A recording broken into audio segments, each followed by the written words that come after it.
Hey y'all, welcome back to the DIY's Entrepreneurs Reaction Show. I'm so excited that you decided to tune in with me today. Go ahead and hit that like button and become a subscriber if you're not already a subscriber. I would really appreciate that.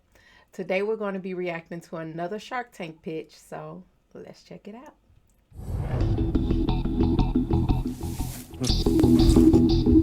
They look beautiful, first of all. Next up is a company who wants to make everyone in the wedding party feel as pretty as the bride.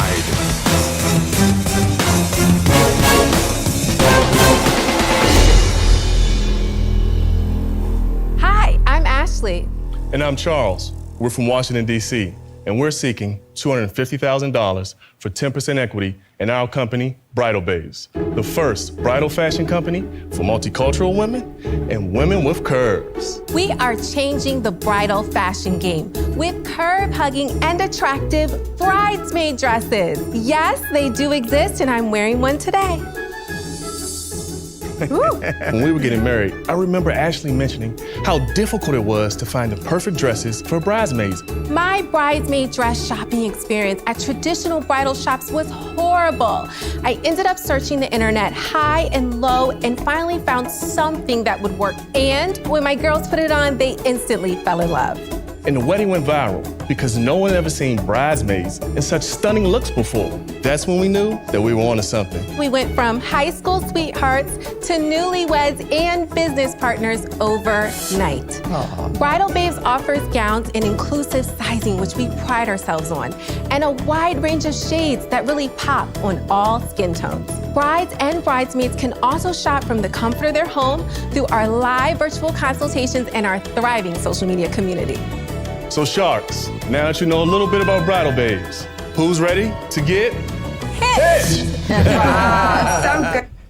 I could really see Emma taking part in this. If not Lori as well, but definitely Emma because she has a fashion brand already. And I believe it includes some shapewear. And so I could really see that this is going to be a good pitch. She's going to be very attentive to their numbers and is going to be asking some very good questions as she always does. I love when Emma is on the show. But let's check it out. Good job. Great job, That's guys. A beautiful Ashley, dress. What did they they're beautiful, first of all. Thank you. Absolutely. What do they cost? Give us an average. We have two collections. Our classic collection averages $13.31, and we price them at $44.05. Wow, that's amazingly affordable. Sorry, how much? You sell Ashley's dress. Well, that's the Luxe collection. This is the Okay, Luxe how much would collection. Ashley's dress be? $67 landed, and we'll sell it for about $228 on average. Hang on. That dress is $200? Isn't it really expensive for a bridal dress? No. So it's actually not, but we do offer an affordable line as well as a more high-end line. And our goal really is to provide as much diversity in the product type because we want to service an audience that has been overlooked for years. I mean, guys, you are curvy speaking women. my language 100% and entirely. Like the whole inclusive thing, this is a huge gap in the market. I really just want to understand for you guys, like what is inclusive? Like what are you actually selling? What sizes? Inclusive sizing is sizes 2 through 26, which are actually ready to ship. We also have a special order collection in sizes 26 to 32. The greatest challenge for every business that services weddings is customer acquisition. How are you getting your customer? So our core platform we're on is Instagram. Our Instagram community is about 90,000 followers, and we have about 60,000 on TikTok, which has just grown tremendously. We're a community. We talk to our customers. We post 3 to 4 times a day. But the secret sauce to getting those customers is the fabric you all have in front of so is it this one? This is what actually changed our entire business model. So when we put these dresses out, they went viral because people were like, oh my gosh, this looks like satin, but I see these curvy women in it, which typically curvy women cannot wear satin. Help me understand. I mean, Emma and Lori right away went, ooh, this is great. And I'm sitting here going, why is this great? The key is really the stretch in the fabric. It's so stretchy. So it drapes your curves. It drapes your curves. But this also really helps you with returns, right? Yes, Because absolutely. if you've got a fabric like this with this crazy amount of stretch in it, you're not getting the same returns as with a rigid fabric. Tell us about sales. We had lifetime sales of $2 million. And then $2 million? Wow. Yes, 2 million, but I also want to talk to you about our growth. So year to date, we're at $850,000. In year one, Which year we're was at that, too? $30,000. What year was that? 2019. In year two, we were at $200,000, so there was a nice jump. But we were almost 5 times that in year three with $950,000. Now we're a little shy of our goal of 1 million, but we're projected to be there this year at 1.2 million. Wow. That's major, guys. Are you profitable? Last year we made $20,000. Are you paying yourselves a salary? $60,000 Each or total? each. All right, that's fine. How much you guys spending on advertising? So we spend about 30% of our revenue on advertising, and that's super important because each customer we bring in is not just one customer. If Right, we of can course. bring in a bride, Right. that's 8 bridesmaids. I know this business incredibly well. I'm glad she explained that because I thought that was a little high for one customer. But as she said, usually when you're shopping for bridesmaids dresses, and I've never been in a wedding before, but usually you have to shop for the entire party. And those sizes could range crazy. You know, it could be a range of sizes. And so I'm glad that she kind of put that in, was able to put that in and saying one customer brings about 8 to 10 people and from that one deal or from that one order. So I'm glad, and I'm sure, like I said, Emma is all over it, so she has some very good questions as well. So let's check it out. Inclusive sizing at both Skims and Good American, and it makes the margin profile really tricky. So talk to me about margins on both of the ranges, please. So we're at 70% for both of the ranges. For your direct-to-consumer sales? Yeah, we only sell direct. Can you please tell me both of your backgrounds? I was in marketing for a little over a decade before coming full-time. I worked for huge CPG brands like Neutrogena, The Laughing Cow. I was actually doing some of like the first Facebook ads back in 2009, so that's why I'm kind of like the digital person. Gotcha, thank you. And you? Yes, I played football most of my life. Afterwards, I became a child psychiatric specialist at Children's Hospital, and then I moved into law enforcement and became a detective. Wow. Are you still a detective or do you do this full time? I left the police force to completely follow this dream.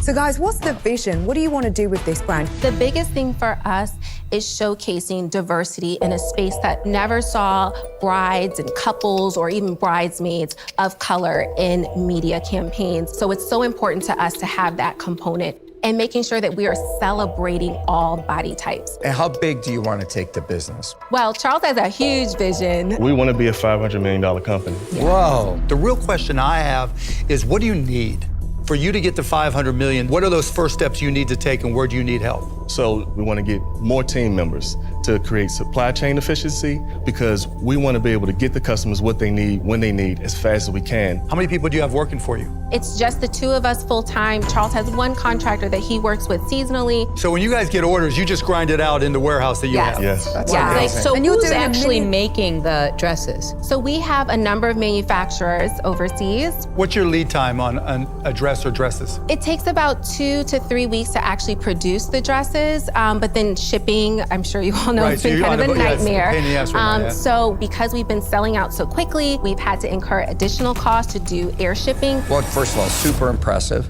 I love the business, but I can't add value in the bridal dress business. It's just not my forte. Thank you for coming, but I'm out. Thank you. Thank you. Guys, I'm very impressed. I'm in this space.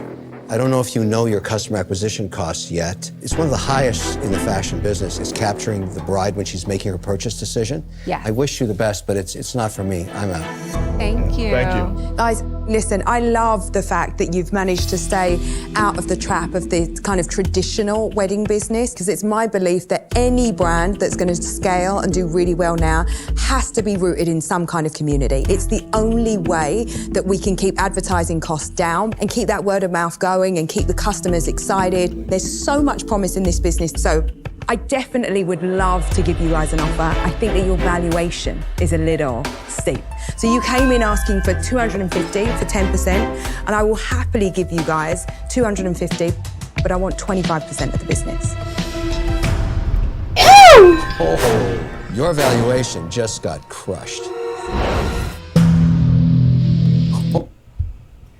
They actually will have a good partner in Emma, though.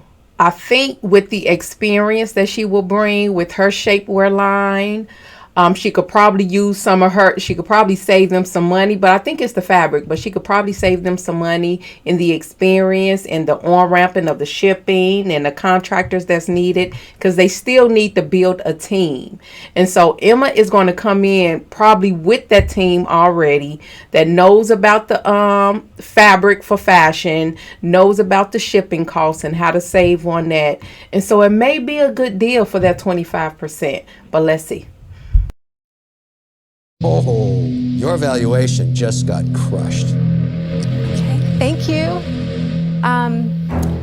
Would you do, oh, sorry.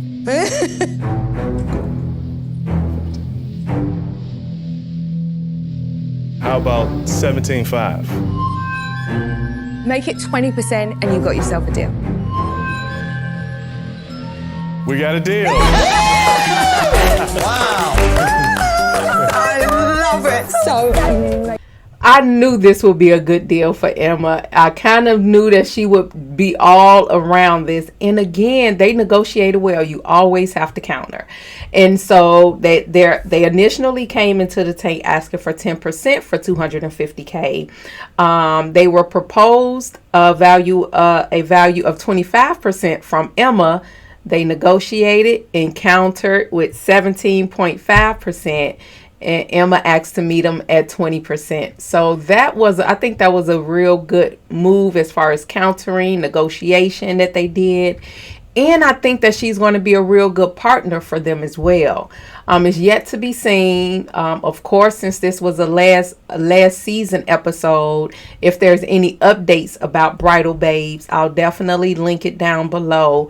But I really do think that this was a good deal for them with Emma. With the person, actually, she's going to bring the team the experience that they need, and definitely help scale their business at a much faster rate than they would have been able to do with just them on. Thank you guys so much for tuning in and staying until the end. I really do appreciate it. Don't forget to hit that like button and become a subscriber so that you don't miss our next ones for this season. Thank you. Well done, guys. Amazing. You look beautiful. Congrats, guys. you, Well done. guys. Well Have a done. good one. They're onto something. They're onto an absolute winner. I told you. Can I believe it? We did it! You did. Congratulations. I love you so much.